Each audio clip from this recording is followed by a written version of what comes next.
इयत्ता 9वीच्या मराठी विषयाच्या तासिकेत मी सौ सोनाली चुरी आपले स्वागत करते. आज आपण समासाचा दुसरा भाग पाहत आहोत.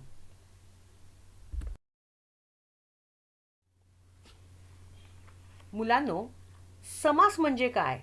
तर थोडक्यात सांगते, शब्दांची काटकसर करून एकच शब्द किंवा जोड शब्द तयार करण्याचा प्रकार म्हणजेच समास होय. आणि तयार होणारा जो शब्द असतो याला सामासिक शब्द असं म्हणतात. आणि शब्दांची फोड करणं म्हणजेच विग्रह होय.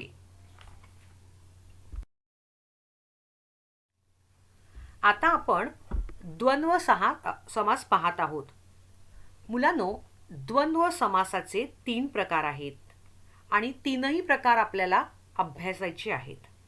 पहिला प्रकार आहे इतरेतर द्वंद्व समास, दुसरा प्रकार आहे वैकल्पिक द्वंद्व समास, तिसरा प्रकार आहे समाहार द्वंद्व समास.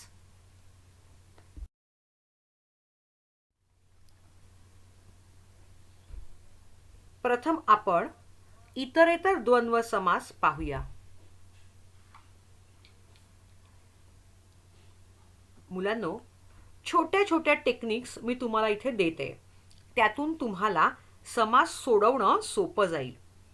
जसं द्वंद्व समास जो आहे यामध्ये दोन्ही पद प्रधान म्हणजेच महत्त्वाची असतात आणि त्याचा विग्रह जेव्हा करतो त्यावेळेला आणि व या समुच्चय बोधक उपयान्वयी अव्ययाचा वापर केला जातो. आता इतरेतर द्वंद्व समास आपण पाहत आहोत. इतरेतर द्वंद्व समासामध्ये आणि व हे 2 शब्द घालून समास सोडवायचा आहे. यामध्ये दोन्ही घटक महत्त्वाचे असतात. उदाहरणार्थ कृष्णार्जुन, बहीण भाऊ हे 2 सामासिक शब्द आपण बघूया. मुलांनो, कृष्णार्जुन यामध्ये कृष्ण आणि अर्जुन हे 2 शब्द म्हणजेच ही 2 पद आहेत. दुसरं बघा उदाहरण, बहीण भाऊ. बहीण व भाऊ ही 2 पद यामध्ये आहेत. कृष्ण आणि अर्जुनही महत्त्वाचा आहे, बहीणही महत्त्वाची आणि भाऊही तितकाच महत्त्वाचा आहे. म्हणजे काय तर या इतरेतर द्वंद्व समासामध्ये दोन्ही पद महत्त्वाची आहेत. बरोबर?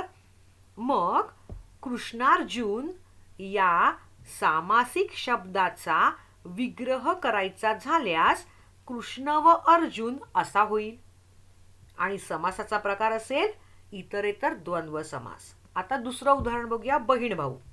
बहीण भाऊ हे काय आहे तर हा सामासिक शब्द आहे. आता त्याचा विग्रह कसा करायचा तर बहीण व भाऊ. आपला इतरेतर द्वंद्व समासाचा क्रायटेरिया काय आहे? आणि व ही उभयान्वयी अव्यय घालून हा समास सोडवला जातो.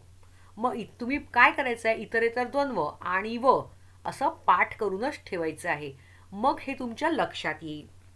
आता बहीण भाऊ हा आपण सामासिक शब्द पाहतोय तर ह्याचा विग्रह कसा होईल? बहीण व भाऊ आणि समास कुठला असेल? इतरेतर द्वंद्व समास. आता हा समास कसा सोडवायचा हे तुम्हाला समजलं असेल. आणि इतरेतर द्वंद्व समास सोडवताना आणि व हे 2 शब्दापैकी कुठलाही उभयान्वयी अव्ययातला एक शब्द घालून हा समास सोडवला जातो. यामध्ये दोनही पद महत्त्वाची असतात.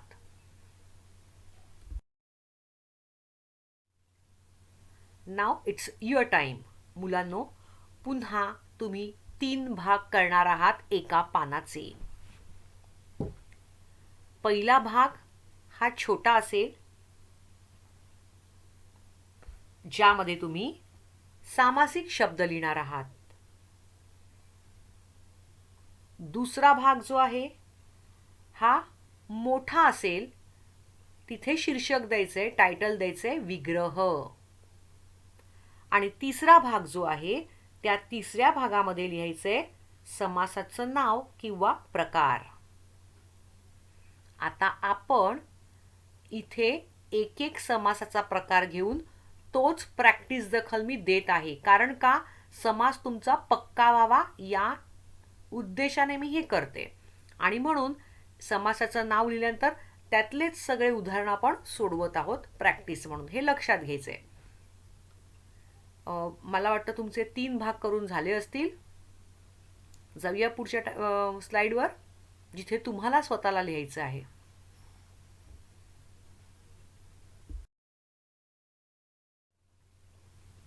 मुलांनो, तुमच्या वहीचे 3 भाग केलेले आहेत. पहिल्या भागाला टायटल द्यायचं आहे सामासिक शब्द, आणि त्यांच्या खाली ही 6 शब्द दिलेले आहेत, सामासिक शब्द हे लिहून घ्यायचे आहेत. त्यांचं मी वाचन करून दाखवते. विटी, दांडू. स्त्री, पुरुष. भीमार्जुन. ने, आण. पशु, पक्षी. राम, लक्ष्मण. मी थांबते तुमच्यासाठी, तुम्ही हे लिहून घ्या.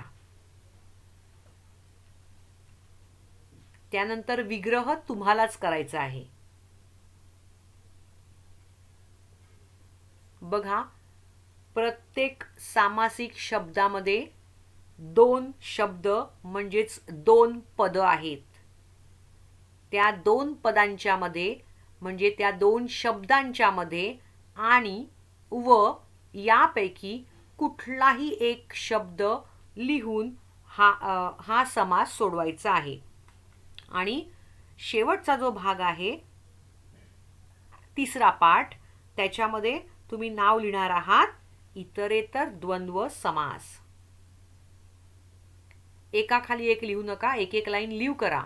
मागच्या वेळी मी तुम्हाला सांगितलं होतं. जर त्या भागात राहिलं नाही तर खालची ओळ तुम्हाला वापरता येते.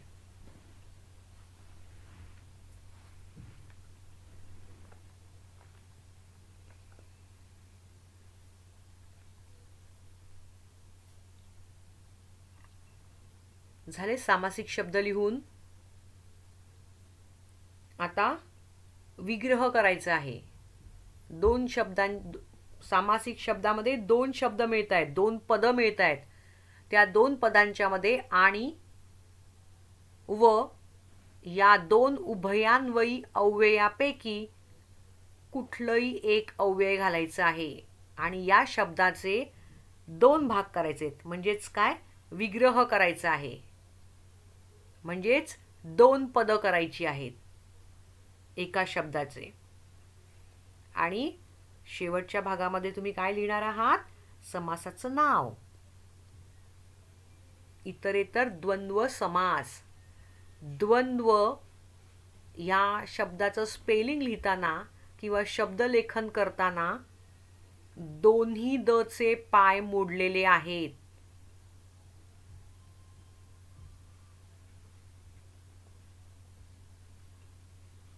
विग्रह केल्यानंतर त्याच्या बाजूला समासाचं नाव लिहित चला, म्हणजे तुम्हाला सवय होईल, तो शब्द चुकणार नाही.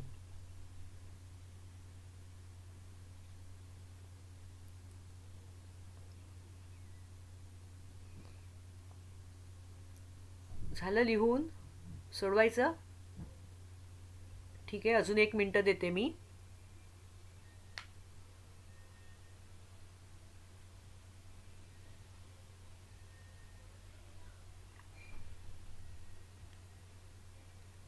ह्यातले सगळे शब्द सोपे आहेत, पण 3 नंबरचा शब्द आहे भीमार्जुन.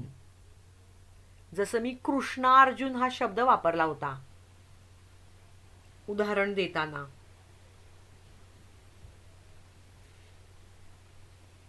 तर कृष्णार्जुन म्हटलं तेव्हा मी कृष्ण आणि अर्जुन असा शब्दप्रयोग केला होता, किंवा कृष्ण आणि अर्जुन ही 2 पद वापरली होती. मला वाटतं तुम्हाला भीमार्जुन कळलं असेल. चला आता आपण सोडवूया. तुमची उत्तर आणि माझी उत्तरं बरोबर आहेत का नाही बघूया. उत्तर चुकीचं असेल तर ते करेक्शन करून घ्या. विटी, दांडू. विटी व दांडू. विटी पण महत्वाची आणि दांडू सुद्धा महत्वाचा आहे. समास आहे इतरेतर द्वंद्व समास. स्त्री पुरुष, स्त्री व पुरुष. समास आहे इतरेतर द्वंद्व समास. भीमार्जुन, भीम आणि अर्जुन. समास आहे इतरेतर द्वंद्व समास. पुढचा शब्द आहे ने आण. हा एकदम सोपा शब्द होता. ने व आण. समास आहे इतरेतर द्वंद्व समास. पूर्ण लिहायचं आहे. मग आहे पशु पक्षी. विग्रह करा कसा होणार त्याचा. पशु व पक्षी. पशु आणि पक्षी असं सुद्धा चालणार आहे. जिथे मी व वापरलाय तिथे तुम्ही आणि वापरलं तरी चालणार आहे. समास बरोबर आहे. आणि समासाचा प्रकार आहे इतरेतर द्वंद्व समास. आता 6वा सामासिक शब्द आहे राम लक्ष्मण. हे अतिशय सोपं आहे. समास कसा सोडवायचा आहे. राम व लक्ष्मण. आणि समासाचं नाव आहे इतरेतर द्वंद्व समास. घाई होत नाहीये ना.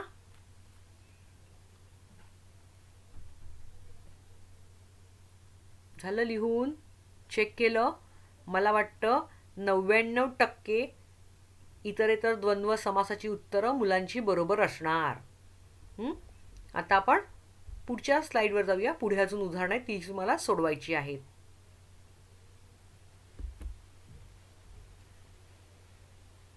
7वं आहे आई वडील. 8वं आहे दक्षिणोत्तर. बघा त्या शब्दाच्या उच्चारणावरून 2 शब्द समजत आहेत. दक्षिणोत्तर. 9वा शब्द आहे शर्ट पॅन्ट. 10वा शब्द आहे कुलूप किल्ली. 11वा शब्द आहे हरिहर. आणि 12वा उदाहरण आहे माय लेकरे. हे तुम्ही लिहून घ्यायचंय आणि विग्रह करायला सुरुवात करायची आहे.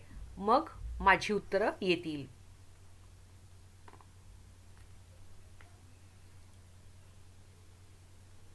समजेल अशा अक्षरात हे सर्व सोडवायचं आहे.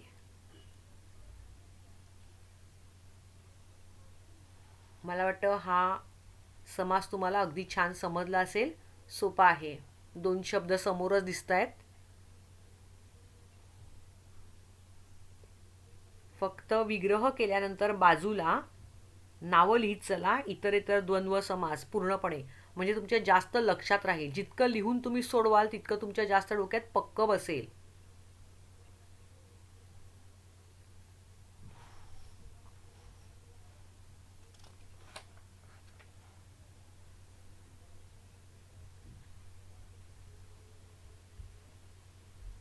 झालं सोडवून. तिसरा भाग पण कंप्लीट करायचा आहे. समासाचं नाव लिहायचं आहे म्हणजेच प्रकार. चला आता मी उत्तरं सोडवते. आई वडील. काय येईल उत्तर. आई आणि वडील. आई व वडील सुद्धा चालेल. समास आहे इतरेतर द्वंद्व समास. लिहिताना बोलत चला म्हणजे डोक्यामध्ये ते पक्क बसेल. दक्षिणोत्तर. बघा काय उत्तर. दक्षिण आणि उत्तर ह्या दोन्ही दिशा आहेत. North south. आणि प्रकार आहे समासाचा इतरेतर द्वंद्व समास. मग आहे शर्ट पॅन्ट. काय येईल उत्तर शर्ट पॅन्टचं. शर्ट आणि पॅन्ट 2 पदं आहेत इकडे. दोन्ही पदं महत्त्वाची आहेत. आणि व यापैकी कुठल्याही एका शब्दाने ते जोडायचं आहे. मग होतो इतरेतर द्वंद्व समास. पुढचा आहे कुलूप किल्ली. काय येईल समास भरायचा. कुलूप व किल्ली. समास आहे इतरेतर द्वंद्व समास. त्यानंतर 11वं आहे हरिहर. याचा विग्रह कसा करायचा आहे सामासिक शब्दाचा? हरी आणि हर. समास आहे इतरेतर द्वंद्व समास. आणि शेवटचं उदाहरण आहे इतरेतर द्वंद्व समासामधलं माय लेकरे. आणि विग्रह आहे माय व लेकरे. माय आणि लेकरे सुद्धा चालेल. आणि समास आहे इतरेतर द्वंद्व समास. झालं तुमचं लिहून? एक 10-15 सेकंद मी थांबते. करेक्शन असेल तर ते तुमचं करून घ्या. मग आपण पुढे जाऊया.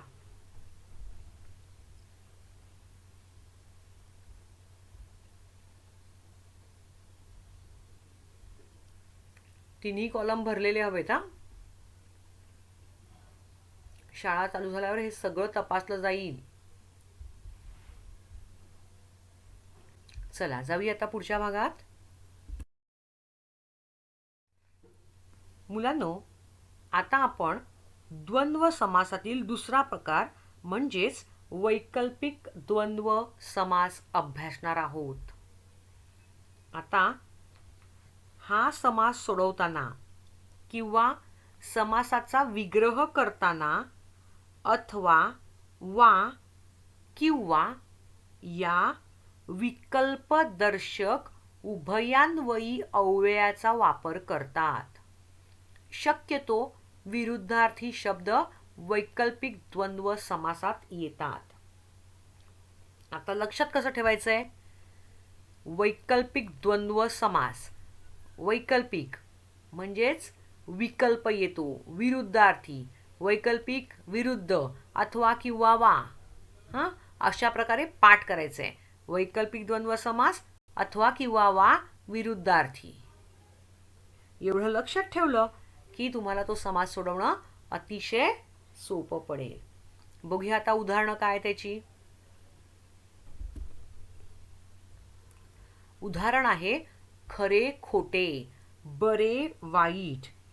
बघा मुलांनो, आता वैकल्पिक द्वंद्व समासाचं वैशिष्ट्य काय? दोन्ही पद महत्वाची आहेत, बरोबर. आता इथे मी 2 उदाहरणं दिली आहेत. खरे खोटे, बरे वाईट. आता खरं आणि खोटं ही दोन्ही पद महत्वाची आहेत. बरे वाईट दोन्ही पद महत्वाची आहेत, बरोबर. पण इथे सामासिक शब्द कसा असणार आहे? विरुद्धार्थी. खरे खोटे, बरे वाईट. तर अशा प्रकारे विरुद्धार्थी शब्द येणार आहेत, हे लक्षात ठेवायचे. वैकल्पिक विरुद्ध किंवा अथवा वा हे 3 शब्द इथे आले की समजायचं हा वैकल्पिक द्वंद्व समास किंवा सोडवताना लक्षात ठेवायचं. विरुद्धार्थी शब्द आला की तो वैकल्पिक द्वंद्व समासातच सोडवायचा. चला आता बघूया. पहिलं आहे खरे खोटे. यामध्ये खऱ्यासोबत खोटंही महत्वाचं आहे, बऱ्यासोबत वाईटही महत्वाचं आहे. मग हा समास सोडवताना किंवा या सामासिक शब्दांचा विग्रह करायचा झाल्यास कसा होणार? खरे खोटे कसा होणार विग्रह? खरे किंवा खोटे. आणि समासाचा प्रकार कुठला असणार आहे? वैकल्पिक द्वंद्व समास. आता दुसरा बघूया, बरे वाईट. या सामासिक शब्दाचा विग्रह कसा होणार आहे? बरे किंवा वाईट हा विग्रह झाला. आणि समासाचा प्रकार कुठला आहे? वैकल्पिक द्वंद्व समास. चला जाऊया आता पुढे. मला वाटतं वैकल्पिक द्वंद्व समास तुम्हाला चांगल्या प्रकारे समजला असेल. आता ह्याच्या टिप्स काय आहेत? विरुद्धार्थी शब्द असतात, म्हणजेच दोन्ही पद विरुद्धार्थी दिलेली असतात. दोन्ही पद महत्वाची असतात. ते सोडवताना कुठले शब्द वापरायचे आहेत? किंवा अथवा वा. Okay, now it's your time. आता तुम्हाला सोडवायचे आहेत. चला मग अशाप्रमाणे 3 भाग करायचे आहेत. पहिल्या भागामध्ये सामासिक शब्द येईल, दुसरा भाग मोठा असेल ज्याच्यामध्ये विग्रह लिहायचे, आणि तिसरा भाग छोटा असेल ज्यामध्ये तुम्हाला प्रकार लिहायचे आहेत. आता मी शब्द वाचून दाखवते. पहिला शब्द आहे 15-16. दुसरा आहे मागे पुढे. तिसरा शब्द आहे सत्यासत्य. चौथा शब्द आहे न्यायान्याय. पाचवा शब्द आहे छोट्या मोठ्या. सहावा शब्द आहे पाप पुण्य. आता मी तुम्हाला वेळ देणार आहे.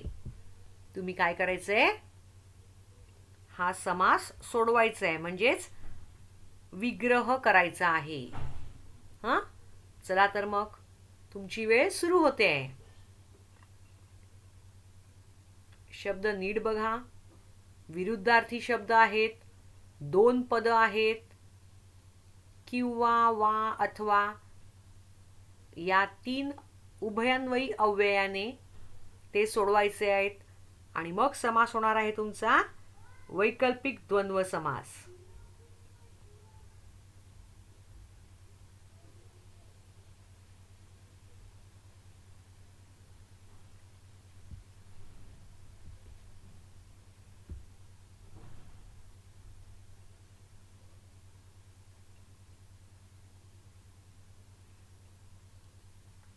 झालं लिहून?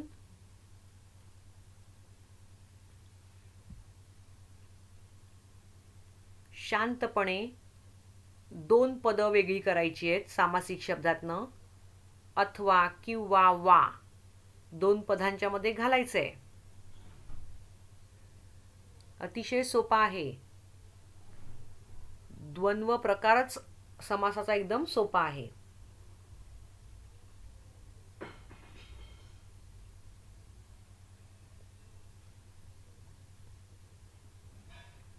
पटापट लिहा.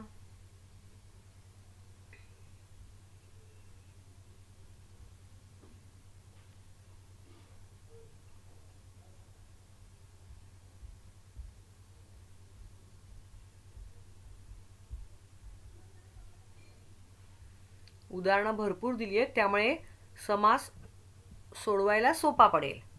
आणि ज्या टेक्निक्स देते त्या टेक्निक्स नीट लक्षात ठेवायच्या आहेत. आणि हे सगळं दिलेलं ग्रामर जे आहे, व्याकरण, हे सगळं मराठी व्याकरणाच्या भागामध्ये लिहायचं आहे.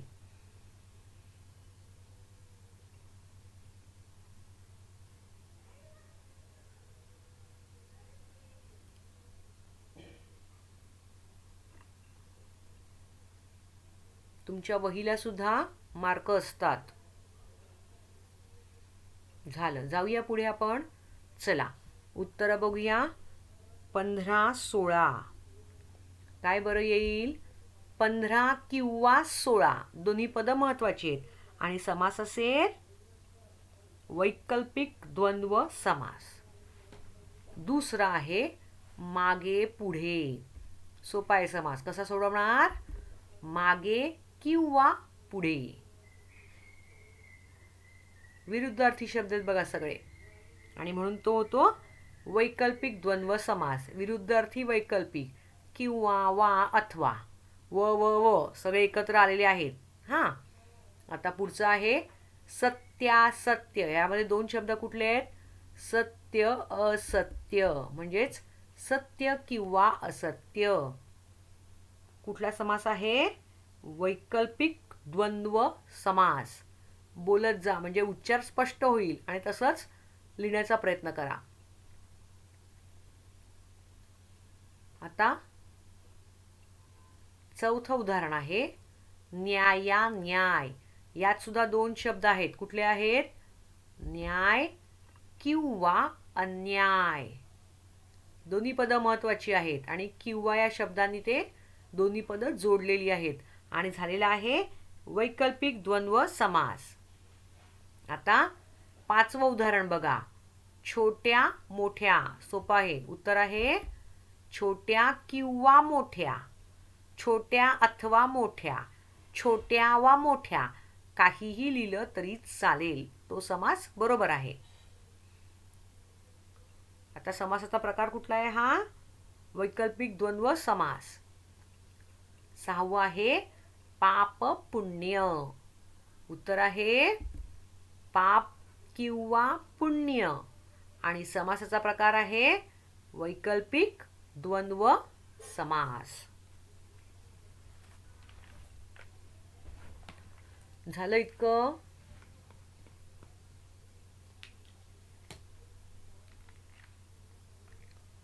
जाऊया पुढे.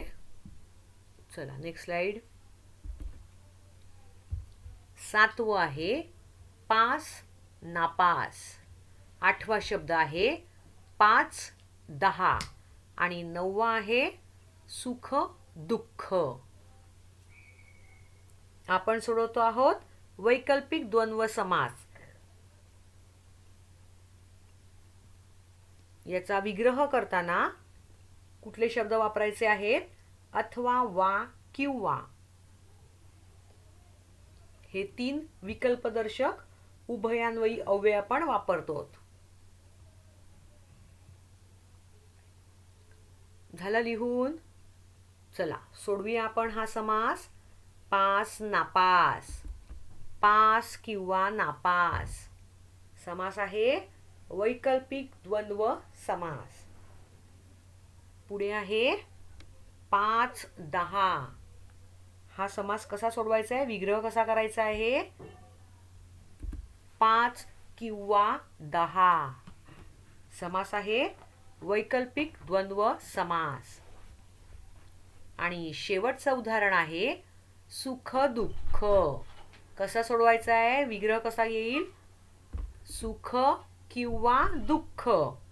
आणि समास आहे वैकल्पिक द्वंद्व समास. इथे वैकल्पिक द्वंद्व समास संपलेला आहे. पहिल्यांदा आपण इतरेतर द्वंद्व समास बघितला. त्याच्यामध्ये दोन्ही घटक महत्त्वाचे होते. आणि व या समुच्चयबोधक उभयान्वयी अव्ययांनी आपण ते जोडले होते.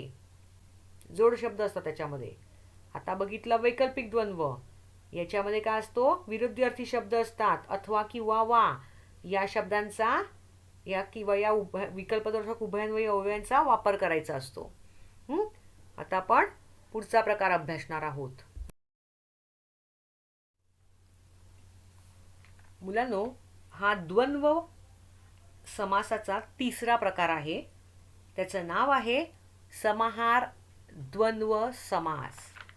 हा सुद्धा बाकीच्या ज्या द्वंद्व समासाची 2 उदाहरणं आपण बघितली, 2 समासाचे प्रकार, त्याप्रमाणे हाही सोपा आहे. याच्या टिप्स मी देणार आहे. मुलांनो, द्वंद्व समासाचं वैशिष्ट्य काय सांगितलंय? दोन्ही पद प्रधान किंवा महत्त्वाची आहेत. विग्रह करताना त्यातील पदांच्या अर्थाशिवाय व त्याच जातीच्या इतर पदार्थांचाही समावेश केलेला असतो.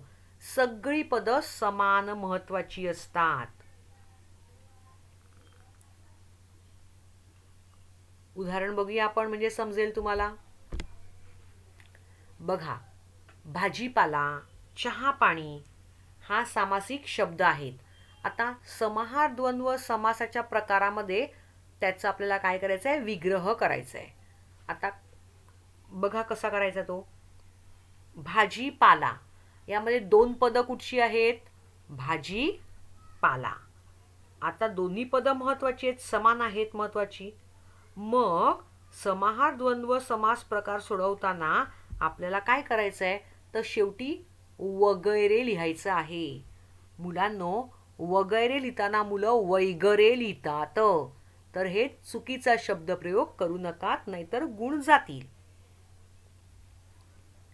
कारण विग्रहाला अर्धा मार्क आहे, समास ओळखतात त्याला अर्धा मार्क आहे, किंवा सामासिक शब्द बनवायचा असतो त्याला अर्धा मार्क असतो. मग ते हातचे मार्क तुमचे जातात. मग आता कसा सोडवायचा आपण? भाजीपाला हा सामासिक शब्द आहे.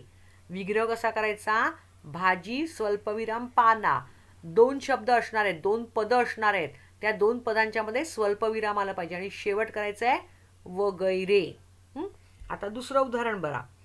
चहा पाणी हा काय झाला? सामासिक शब्द. आता त्याचा विग्रह कसा करायचा? चहा स्वल्पविराम पाणी. स्वल्पविराम देऊन दोन शब्द वेगळे का लिहिलेत?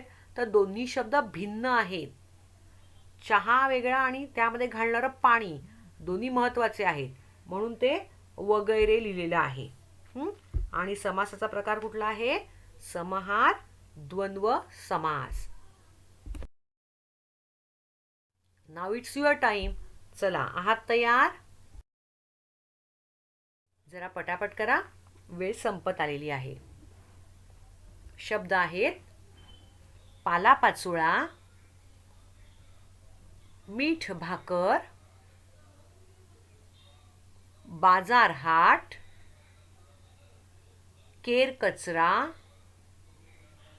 वेणी फणी आणि 6वं आहे शेतीवाडी. हे एवढे 6च आहेत त्याच्यामध्ये. म्हणजे तेवढीच उदाहरणं मी तुम्हाला देत आहे सोडवण्यासाठी. आता ही कशी सोडवायची आहेत? काय करायचंय तुम्हाला? त्याच्यामध्ये दोन शब्द वेगळे लिहायचे आहेत स्वल्पविराम घालून आणि शेवटी लिहायचंय वगैरे. चला सोडवूया आपण. हा 3 भाग केले असतील. 3 भागामध्ये लिहायचंय. पहिला भाग असेल सामासिक शब्द, दुसरा असेल विग्रहाचा भाग आणि तिसरा असेल समासाचे नाव. चला तर मग पहिला आहे पालापाचोळा. सोडवायचा कसा समास? विग्रह आहे पाला स्वल्पविराम पाचोळा वगैरे. आणि समास आहे समाहार द्वंद्व समास. एवढं पूर्ण लिहायचं आहे, तरच अर्धा मार्क मिळणार. पुढचं आहे मीठ भाकर. कसं लिहायचं? मीठ स्वल्पविराम भाकर वगैरे. आणि समासाचं नाव आहे समाहार द्वंद्व समास. द्वंद्व लिहिताना दोन्ही चे पाय मोडायचे आहेत. तिसरं आहे बाजार हाट. कसा सोडवणार? बाजार स्वल्पविराम हाट वगैरे. समास आहे समाहार द्वंद्व समास. हे तीनही कॉलम जे आहेत हे लिहायचेच आहेत कंपल्सरी. पुढचं आहे केर कचरा. कुठले दोन शब्द आहेत? कुठली दोन पदं आहेत? केर स्वल्पविराम कचरा आणि शेवटी वगैरे लावायचं आहे. म्हणजे इतर तत्सम वस्तू असतील, पदार्थ असतील. आणि समास लिहायचा आहे समाहार द्वंद्व समास. आता आहे वेणी फणी. कसा सोडवणार? वेणी स्वल्पविराम फणी. ही दोन पदं आहेत आणि शेवटी लिहायचं वगैरे. म्हणजे त्यासारखे अजून दुसरे काही वस्तू असतील, काहीही.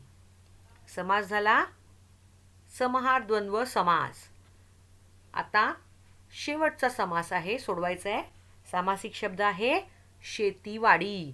हा कसा सोडवणार आहात? विग्रह कसा करणार? शेती स्वल्पविराम वाडी वगैरे. आणि समास आहे समाहार द्वंद्व. आता मला सांगा टेक्निक काय समाहार द्वंद्वाची? लागून शब्द येतात, दोन्ही पदं महत्वाची असतात आणि शेवट वगैरेनी करायचं आहे. कळलं? मला वाटतं हा समासाचे दोन्ही व्हिडिओ तुम्ही पाहून तुम्हाला ते समजले असतील. जर काही शंका असतील तर तुम्ही व्हॉट्सअपवर मला हे विचारू शकता. तुमच्या शंकेचं निरसन होईल.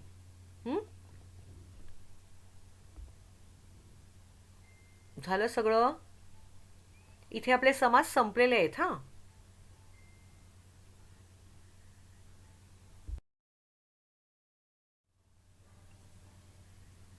धन्यवाद.